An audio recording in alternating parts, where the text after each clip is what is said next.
Nós estamos hoje encerrando uma série de mensagens. Nós passamos os últimos 40 dias aprendendo no Evangelho de Mateus. Foi um tempo muito precioso. Nesses 40 dias, nós aprendemos sobre a vida e o ministério de Jesus, sobre o chamado de Jesus, o discipulado de Jesus. Nós aprendemos sobre o ministério profético e apostólico e de cura de Jesus, sobre a mordomia cristã e preparando-se para a Páscoa. No domingo passado foi um tempo de pensar sobre a paixão sacrificial de Jesus. E hoje é dia de nós refletirmos sobre o envio de Jesus, que ele, em Mateus 28, estabelece para nós. Mas eu quero compartilhar com você sobre esse tema, manifestações da natureza de Deus na Páscoa.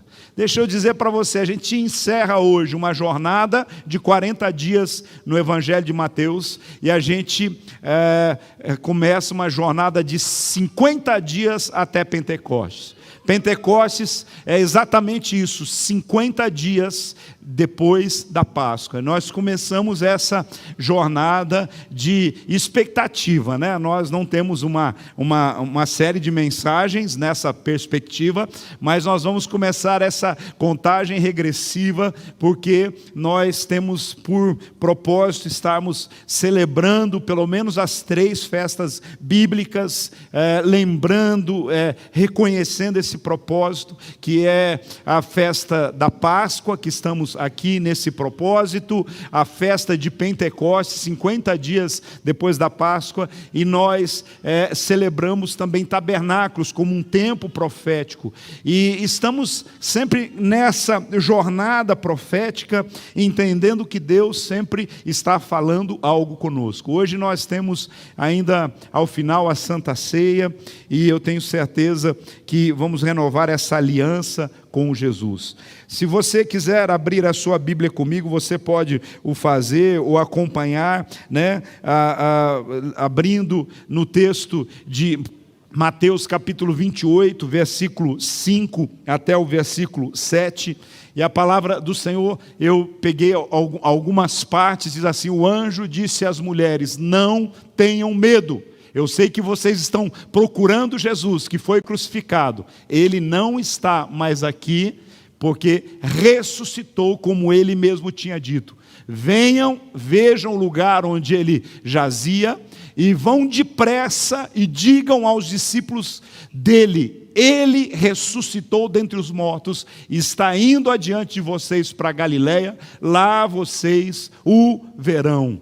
Notem que eu já os avisei. Então preste bastante atenção nessa parte que o Senhor diz às mulheres: vão e avisem, vão e falem, vão e digam que eu ressuscitei.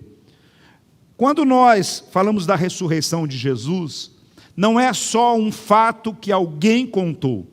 Não é só uma história que alguém disse: olha, Jesus ressuscitou, aquele Jesus. A Bíblia nos mostra que depois que Jesus ressuscitou, ele teve várias aparições. Mas, em especial, ele primeiro, ali em Jerusalém, onde ele é crucificado, tem 3 momentos muito especiais que Jesus aparece. E é incrível a gente entender, porque eu entendo que os motivos pelos quais Jesus apareceu aos discípulos logo após a ressurreição é o motivo pelo qual ele está aqui hoje para nos atender. O motivo pelo qual ele apareceu, pelo menos esses 3 principais nesse primeiro momento, é exatamente especial. Nós vamos ver que Jesus ele aparece primeiro para aqueles que o buscam. As mulheres foram ao túmulo buscar Jesus. Independente se elas o encontrassem, elas tinham a expectativa, apesar dele ter dito que iria ressuscitar, as mulheres imaginaram, nós vamos lá honrar porque ele está no túmulo.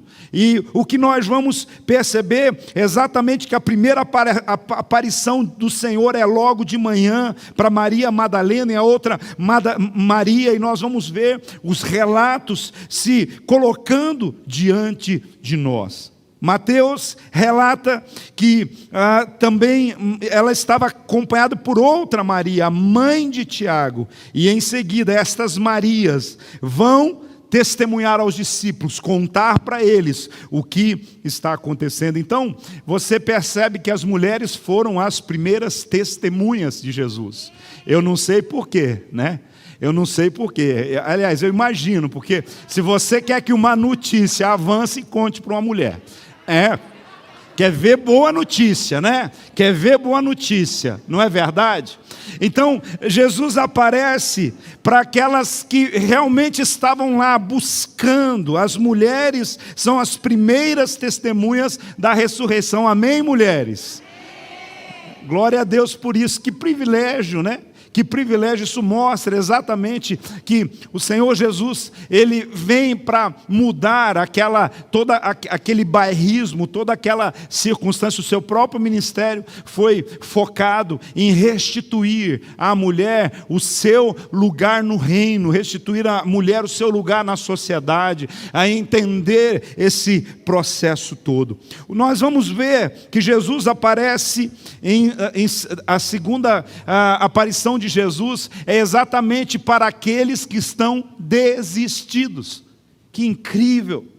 Eu tenho certeza que nessa noite tem alguém que veio aqui e você desistiu por alguma razão. Você desistiu de confiar, de acreditar, tem alguma área que você está desistindo na sua vida, mas Jesus está aparecendo para você e diz assim, eu venci a morte. Eu estou aqui dizendo para você, não desista, não volte para o lugar que você já saiu de lá. A Bíblia diz que depois dele, já à tarde, antes de aparecer para o grupo dos 11, já não era mais 12, porque Judas havia se enforcado. Então, antes dele aparecer para os 11 que se tornaram os apóstolos do Cordeiro, ele aparece para 2 discípulos no caminho de Emaús. Uma das mensagens mais deliciosas de pregar. É algo de pensar exatamente sobre essa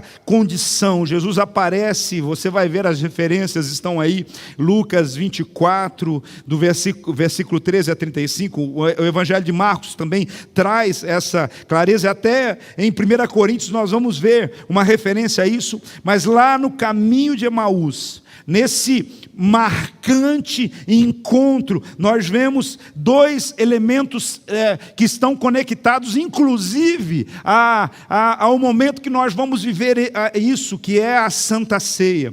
Nós vemos que aqueles 2 discípulos que estavam descendo de volta para Emaús em casa, naquele caminho poeirento, eles estavam ali assustados, eles estavam entristecidos, eles estavam ali acabrunhados, quando Jesus vai e se coloca lado a lado com eles e vai caminhando com eles, e por uma longa jornada Jesus os acompanha sem que eles percebessem que quem estava do lado deles era Jesus. Mas quando eles estão na mesa, no momento do partir do pão, no momento em que a palavra, o verbo vivo de Deus é revelado, então nessa passagem nós vemos Jesus aparecendo para eles. Então, dessa forma, nós vemos que era ainda no domingo que Jesus aparece para aqueles 2 desistidos. Às vezes, é tudo que nós precisamos, é que Jesus apareça em meio à nossa desistência. É tudo que nós precisamos, que Ele sinalize, e aí que Ele fale da palavra, que Ele ore e que parta o pão, que foi o que aconteceu quando Ele entra naquela casa. Jesus, Ele aparece agora também, Ele aparece primeiro aos discípulos fiéis. Então Ele aparece aos que o procuram, ele aparece aos desistidos e ele aparece aos discípulos fiéis. Apesar de ter acontecido algo tão interessante, né? À noite já, eles estavam de volta no cenáculo onde tinha acontecido a última ceia. Eles estavam focados mais nas lembranças do que na promessa. Eles estavam ali de volta àquele lugar e talvez como um pai quando perde um filho e que volta para o quarto do filho para sentir o cheiro do filho, como se não esquecesse. É exatamente assim que os discípulos estavam.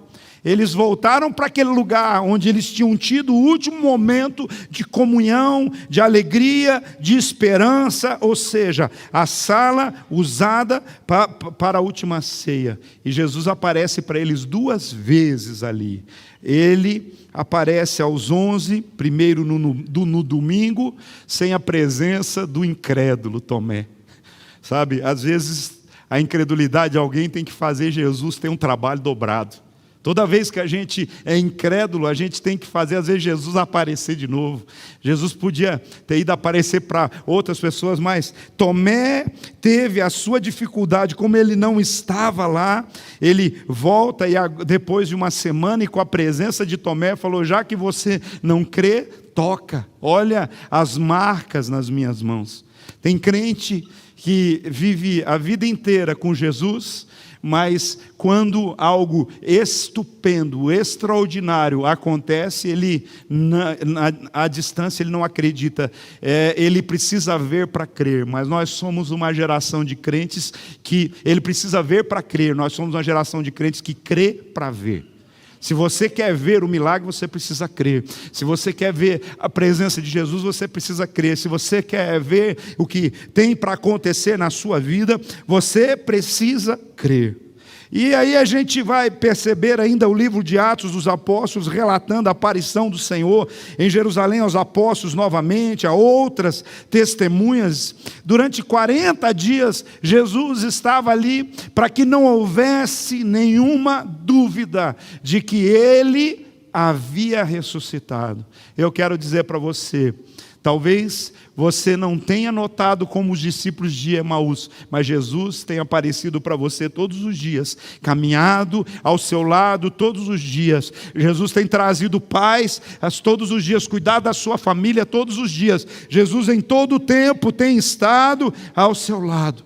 E a principal mensagem da ressurreição é exatamente a mensagem da esperança. Não tenham medo, não tenham medo, não tenham medo. E eu quero dizer para você, nós somos uma geração que superamos uma pandemia. Nós somos uma geração que durante a pandemia nós caminhamos com Jesus lado a lado. Não é possível que a gente desista de crer. Não é possível que a nossa fé fica o tempo todo como as ondas do mar. Nós precisamos entender que essa é a mensagem que nós precisamos encarnar e esta é a mensagem que nós precisamos compartilhar. É para isso que nós estamos aqui, para levar a mensagem da ressurreição, da esperança, a mensagem que vence o medo, a mensagem que, porque tem muitas pessoas que estão, como as mulheres, procurando Jesus crucificado, e aí quando eles procuram Jesus crucificado, nós apresentamos para eles o Jesus ressurreto. Nós apresentamos a eles um Jesus que traz a esperança. Nós apresentamos um Jesus que diz assim: eu estou indo para Galiléia. É incrível. Eu estava refletindo hoje sobre o texto. Por que Jesus não poderia ter ficado por ali mesmo? Por que Jesus não voltou para o lugar do seu nascimento? Por que Jesus não voltou para Belém? Você já parou para pensar, porque Jesus diz assim, eu estou voltando para Galileia. Uma das coisas que a gente precisa entender, e está conectada com o envio, é que a Galileia dos gentios, a Galileia, ela era como um lugar internacional, era um lugar onde haviam pessoas de várias nações, várias línguas, um trânsito de pessoas, havia comércio, então Jesus vai para a Galileia para dizer, e mais uma vez para reiterar que o Evangelho era a palavra de esperança, de salvação para toda a humanidade, para toda a língua, a raça, para as pessoas de todas as cores, as pessoas de todas as nações. Sim, esse é o Evangelho. Então a perspectiva de Jesus é exatamente essa, para que ele não ressuscitou somente por causa desses que eu mencionei para você. Ele apareceu primeiro para esses 3 tipos de pessoas: as mulheres, os desistidos e os fiéis. Mas agora ele diz, eu estou indo para Galileia. E agora o que eu quero dizer para você, como é que Jesus aparece para as pessoas? Através de mim e de você, porque Jesus está dentro de nós. É através do envio que ele tem para nós que ele aparece às pessoas. Quando nós olhamos para a Páscoa e celebramos a Páscoa, nós entendemos que a Páscoa é a manifestação da natureza, da essência de Deus. A essência de Deus se manifesta para nós na Páscoa. E dessa forma, como que a essência de Deus se manifesta? Na materialização do amor. A primeira coisa que a gente percebe é exatamente isso, a materialização do amor. O amor de Jesus o levou ao sacrifício. É isso que deve ser o amor que nós vivemos. Não é apenas um sentimento. Amar é muito mais do que o que as pessoas acham ser um sentimento. Amor é ação, amor é atitude, amor é compaixão, amor é a gente se doar, amor é servir. É muito mais do que sentir, mas é me propor a servir. Sim, é isso que Jesus se coloca no nosso lugar como servo sofredor. O que nós vamos entender é que a cruz é o maior símbolo de amor que pode existir. Alguém que troca de lugar, alguém que fala, era você que era para ir para a cruz, era você, mas na verdade Jesus vai e assume o nosso lugar. E aí isso faz toda a diferença. Então, quando a gente fala de um símbolo de amor, não são declarações, o símbolo de amor não é um coraçãozinho, um símbolo de amor não é alguém falar, estamos junto. O símbolo de amor é olhar para aquele que entregou a sua própria vida para perdoar os nossos pecados, para nos abrir a porta da salvação, para abrir os céus para nós. A Páscoa, ela é a materialização inesquecível do perdão de Deus. Perdão que nos envolve.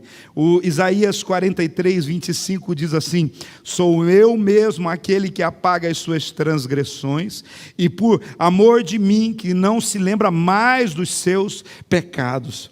Então, o que nós vamos perceber é que uma das maiores expressões de perdão, de amor é perdão. Sabe, tem gente que diz que ama o próximo, tem gente que diz que ama o cônjuge, tem gente que diz que está sempre falando a respeito, mas quando precisa perdoar, olha, dá um trabalho. As pessoas às vezes ficam ali apegadas às suas razões, apegadas aos seus motivos. As pessoas se apegam à ofensa, se sentem ofendidas e muitas vezes resistem a perdoar. Esse é um tempo da gente olhar um pouquinho para Jesus. Ele nos amou voluntariamente e nos perdoou voluntariamente. Tudo que nós precisamos agora é aceitar esse amor, receber o perdão, reconhecer Jesus como nosso Senhor, como nosso Salvador. Tudo que nós precisamos agora é simplesmente, nós não temos como pagar, a graça, ela nos alcança e nós não temos como pagar o que Jesus fez por nós. O mínimo que nós podemos fazer é através da nossa vida, das nossas atitudes, em gratidão, perdoar. E aí nós amamos a oração que Jesus nos ensinou, né?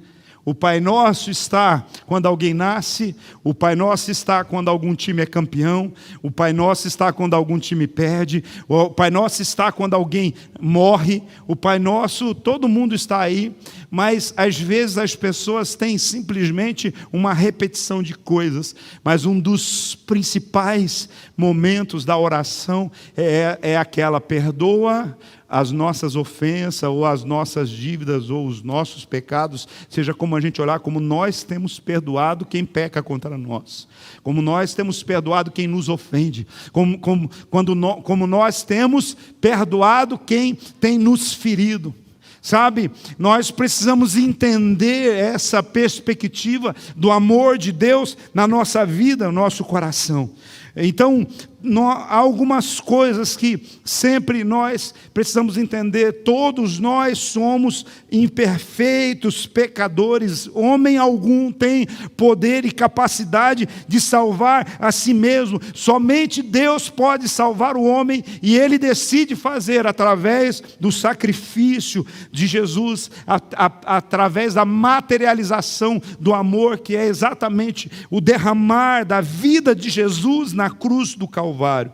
E é por isso que a nossa chamada é para perdoarmos o nosso próximo imediato, que é o nosso cônjuge, os nossos filhos, perdoar os nossos pais. Quanta gente tem dificuldade com paternidade, porque vive uma vida toda remoendo algumas questões e algumas ausências, negligências de paternidade na sua vida, e tudo que você precisa é tomar uma decisão no seu coração de perdoar aqueles que ao seu redor, de alguma voluntária ou involuntariamente, têm ofendido você.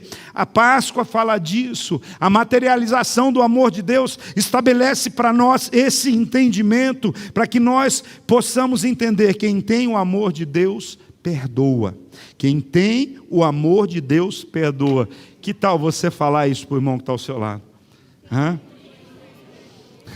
Aproveita e manda um recado. Quem sabe o negócio saiu meio que faísca aí durante, né, irmão e irmã, marido, esposa, pai e filho. Quem sabe está aí, você manda recado assim: ó, quem ama perdoa. Sabe? É importante a gente entender esse processo de Deus na nossa vida. Então, quem tem o amor de Deus, perdoa. É mais forte ainda do que isso. Não é só quem ama, perdoa, mas quem tem o amor de Deus, que excede todo o entendimento, sim, perdoa. E quando nós perdoamos, nós somos mais parecidos com Jesus. Os cristãos, eu já tenho ensinado para vocês, foram chamados de cristãos, que é pequenos cristos. Nós somos semelhantes a Jesus. E ser discípulo de Jesus é poder incorporar aquilo que Ele é na nossa vida e na nossa história. Em terceiro lugar, a Páscoa é a revelação de um Deus de novos começos. Um Deus de novos começos. Você vai perceber que a Páscoa, ela não começa com Jesus. A Páscoa, ela foi instituída lá no Antigo Testamento, quando o povo de Israel tem o processo da libertação de Faraó, e quando Deus estabelece alguns processos. Um povo que era escravo, Deus tira de debaixo daquela tormenta que era a opressão de Faraó e dos egípcios. E agora Deus propõe a eles um novo começo. E o novo começo nem sempre é diretamente na terra prometida. O novo começo para o povo de Israel é um deserto. Talvez você fale: puxa, caiu a ficha. Talvez você não entenda, você sai de um lugar e você tem uma promessa de ir para outro, mas entre a promessa e o lugar que você está, talvez exista um deserto, para que nesse deserto você possa aprender a depender de Deus, aprender a confiar em Deus, viver os milagres de Deus, viver o sobrenatural de Deus sobre a sua vida. É o que aconteceu com o povo de Israel, que por anos e anos viveu ali escravo no Egito, e Deus agora dá para eles um novo começo, e primeiro esse novo começo é no deserto.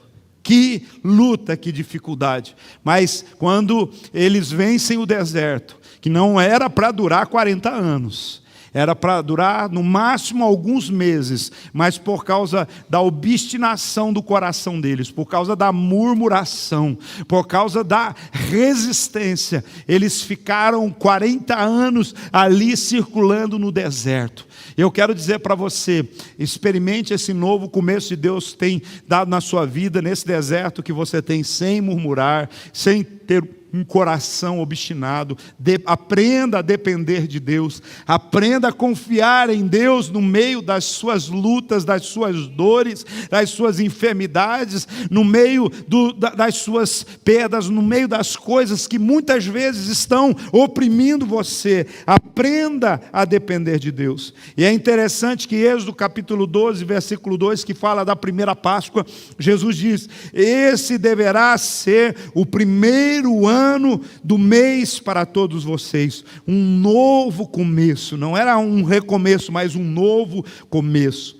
Quando nós recebemos Cristo, o apóstolo Paulo diz assim: aquele que está em Cristo é nova criatura, as coisas velhas passaram e tudo se faz novo. Ou seja, a velha vida acabou, a nova vida teve início. E quando nós estamos falando da ressurreição de Jesus, nós estamos entendendo, tudo se fez novo. Jesus transforma a nossa vida, a nossa história. E nós estamos todo o tempo sendo impactados e transformados pelo poder da palavra de Deus. Esses dias a gente estava lá em casa e eu e a Tati estamos sempre conversando sobre coisas do reino, coisas de Deus, coisas da palavra. E ela me fez uma pergunta, ela diz assim: como que você crê? Você crê que Deus parou de criar depois que Ele terminou os 7 dias lá no início de tudo? Deus parou de criar assim? Claro que não. Deus continua criando. E é interessante que a gente percebe que as próprias estações, cada dia, a Bíblia diz, um dia faz declaração a outro dia, ou seja, pelo poder da palavra, um outro dia surge e ele vai acontecendo. Jesus diz assim: eu faço nova todas as coisas. Ele continua criando. Agora, o que nós precisamos entender é que Ele continua criando através de nós. Ele continua criando, nos dando ideias, é só você olhar para trás e perceber quem era você há 5 anos atrás, aonde você estava, quem você é hoje, as ideias que Deus colocou e que você teve ousadia, coragem e fé para implementar. O grande problema é que muitas vezes Deus nos dá criatividade, Deus nos dá ideias extraordinárias e Deus nos dá até o ambiente propício, mas a gente é igual os 11 discípulos de Jesus. Só Pedro teve coragem de estender o pé e andar sobre as águas. Eu quero dizer para vocês, todos os outros discípulos de Jesus poderiam também ter dito, eles podiam ter feito um cirandinha lá na água com Jesus. Você já imaginou que legal? Mas, apóstolo, que isso, é tão espiritual. Irmão, eu quero dizer uma coisa para você: a vida com Jesus é uma vida leve, é uma vida alegre, é uma vida feliz, é uma vida sem peso. Jesus diz assim: vocês que estão cansados e sobrecarregados, lança sobre mim esse fardo, toma o meu jugo e o meu fardo é leve, meu jugo é suave, aprendei de mim. Nós precisamos aprender de Jesus, da leveza de tudo. Mas por que Jesus, ele tinha essa perspectiva? Porque quando a coisa estava pesada, ele ia orar. Sabe, porque todo o tempo ele estava sempre comunicando com o Pai as suas lutas, as suas dificuldades. Então o que nós precisamos entender é isso: a criatividade Deus nos dá, as oportunidades Deus nos dá, os dons e os talentos Deus nos dá. Agora, vai caber a gente se a gente vai ou não ter a ousadia, como Pedro teve, de andar sobre as águas. Mas tem sempre aquele amigo da onça, aquela pessoa que diz assim: mas Pedro afundou. Eu quero só perguntar uma coisa para você: ele morreu afogado? Se você pisar em falso, se você em algum momento tiver alguma dificuldade, sabe que Jesus vai dizer para você: a sua fé fracassou um pouquinho, mas vem cá, ele te toma pela tua mão. E eu quero dizer para você, talvez o teste, todos nós sabemos que Pedro ele tinha um temperamento um tanto inconstante, uma série de situações, tanto é que no tempo da crucificação, Pedro fez um fiasco, sabe? Se fosse comigo, eu não sei se eu voltava a olhar na cara de Pedro. E com você também. Imagina, Pedro abandonou Jesus, negou Jesus, Pedro, esse que andou, agora Jesus, ele sabia quem era Pedro, aquele cara ousado. Aí Jesus vai lá, conversa com Pedro, e aí a materialização do amor é de novo, do perdão é de novo. Jesus perdoa Pedro, Jesus materializa o amor, e Jesus fala assim: Pedro, você me ama? Por 3 vezes, Pedro agora diz para Jesus que o ama, e aí Jesus dá a ele a missão de liderar os apóstolos naquele processo do apacentamento das ovelhas. Pedro, naquele momento, ele se tornou aquele responsável por cuidar dos seus irmãos, de apacentar. Por quê? Talvez você fale assim: porque Pedro era bem comunicativo. Não, porque Jesus já tinha visto em Pedro a sua ousadia de poder colocar o pé e andar sobre as águas. Eu quero dizer para você, esse tempo que nós estamos aqui, de Páscoa, de ressurreição, é um tempo da gente rever os nossos conceitos, as nossas atitudes. É um tempo de parar de ser medroso, é um tempo de ousar, é um tempo que o Senhor quer ressuscitar sonhos, projetos, promessas que você talvez tenha trancado dentro de uma caixinha. Talvez você esteja sufocando uma voz que está dizendo que Deus tem algo extraordinário para fazer em você e através de você. Esse é um tempo de olhar para esse processo e entender se algumas coisas que você fez não deu certo. O Deus que nós servimos é um Deus de novos começos. Ele quer dar um novo começo para você, para a sua vida. É interessante uma questão de uma ilustração que conta a história de um homem em Londres, que ele tinha, o nome dele é Lindsay Clegg, e ele contou a história dele, que ele estava vendendo um prédio, um armazém antigo, velho, que tinha ficado desocupado. E por estar desocupado, roubaram as janelas, quebraram as portas, jogaram entulhos, virou um caos, só ficou as paredes lá. E ele colocou esse prédio à venda, ele colocou esse armazém à venda. E aí as pessoas iam olhar e comprar, algumas gostavam, outros não, até que chegou alguém que se mostrou muito interessado em comprar. E aí, o que aconteceu? Aquele homem, prontamente o dono falou assim: é esse o preço, mas se você fechar negócio comigo, eu vou arrumar as janelas, eu vou arrumar as portas, eu vou dar uma reformada no piso, eu vou entregar esse armazém assim, reformado para você. Sabe, aquele homem olhou para ele e falou assim: eu quero ficar com o armazém, mas você não precisa fazer nada disso, porque eu vou implodir, eu vou destruir essa estrutura toda e vou construir algo novo nesse lugar. É isso que Jesus fez na sua vida. Jesus não veio fazer remendo em pano velho. Jesus não veio simplesmente fechar algumas rachaduras que o pecado fez na sua vida. Jesus veio para destruir o velho homem e construir, fazer em você uma nova criatura.